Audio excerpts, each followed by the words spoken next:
I'm a normal person, and somewhat at least, and so I don't wait with bated breath to see who is on the cover of Sports Illustrated. But some people have not yet outgrown that very like stereotypical boyish desire. I feel like that's in sitcoms. They're like, oh, Sports Illustrated. And I guess that's who Ben Shapiro is, because he's really disappointed about 80-year-old Martha Stewart being on the cover of Sports Illustrated. But she's white. Come on. I know. And I saw on Fox News they covered it too with bated breath, and Kayleigh McEnany was loving it. And I had that thought. And then later, one of the other hosts, I forget who it was like, yeah, but we should be promoting, like, she's not beautiful. I'm sorry. At least it's not Lizzo. I'm like, yeah, we know. That's that woman. Yeah. Listen to Shapiro's history with this magazine, though. That's what I'm saying. This is very childlike wonder associated with this. Is also Sports Illustrated. So Sports Illustrated, years ago, I used to be, like, for years and years and years, I was a Sports Illustrated devotee. I think that I got my Sports Illustrated subscription when I was like 13, 14 years old, and I had it for probably 20 years. It was like my kind of Saturday afternoon enjoyment was reading the sports articles. I just imagine. Oh yeah, reading the sports articles. I just imagine Ben Shapiro in the parking lot of the Sports Illustrated store, holding a copy of Sports Illustrated in a plastic bag. Yeah, being like, I love this stuff. I like the idea that he said his Saturday afternoon activity was Ben Shapiro. How about watch college football, you nerd? Yeah, no, but I guess Ben Shapiro was wanking it on the Sabbath.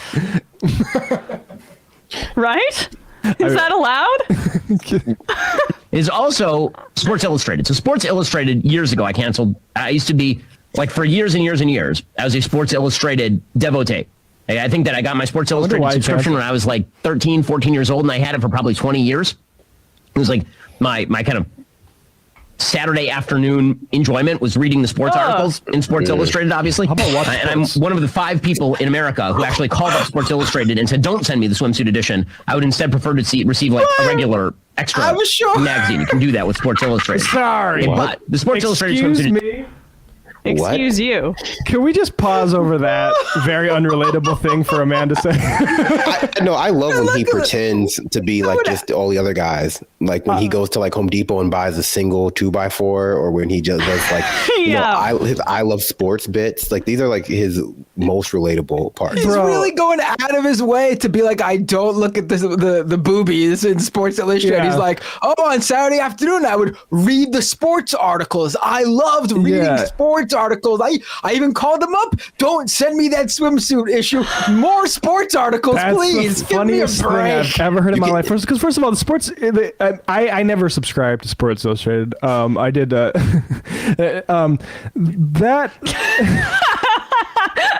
That's an extra issue, right? Like that's not one of the 12.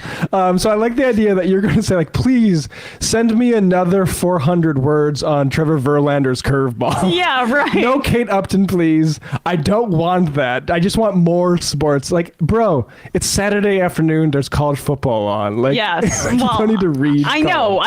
No 13-year-old is reading Sports Illustrated's like deep dive into the CBA and the negotiations between the NFL. David Stern's final years as commissioner. Please, I don't want. No, I love how he just like lumps all sports together, and he's just like, I love reading about sports. Yeah, not watching it. I mean, to be honest, as a teenager, football. I kind of was like that. I mean, just every sport. Yeah, right. I would love to hear what articles stuck with him. But anyway, I requested the text-only version of each magazine. No pictures at all, please. Yes, he no illustrations in Sports Illustrated. Just the straight mainline sports. But not watching it. The novelization of Space Jam was my favorite. America, who actually called up Sports Illustrated and said, don't send me the swimsuit edition. I would instead prefer to receive like a regular extra magazine. You can do that with Sports Illustrated. Okay, but the Sports Illustrated swimsuit edition was obviously tailored at dudes, right? I mean, it was obviously beautiful women in body paint, and it was pretending to be sports, right? That's what it was. I had ideological objections to it because, again, I'm not big into the objectification of women. I'm actually not a huge fan of women in bathing suits pandering for the male gaze. I'm actually not a huge fan of that because, again, I'm a religious conservative. Okay, he's very religious conservative. postmodern there. I mean, all right, to each their own. It's just his. I thought he would be a little bit more honest about his fixation with Sports Illustrated. this is so. But maybe it is. Maybe he's just that weird. It's funny, like when just like sort of religious fundamentalists, like uncomfortable with any sort of lack of modesty, say like actually. They like use like sort of postmodern feminism, like this is about the male gaze, and that's really what upsets me about this. Like, please, you've never used that frame for any other concept. It reminds me of the TERF construction, where it's like now we suddenly care about feminism when it's about making trans people second-class citizens. Right, or people who like definitely present like say masculine male as a man saying actually we need to just get rid of all gender when it comes to like saying asking like why trans people identify with one gender. Right.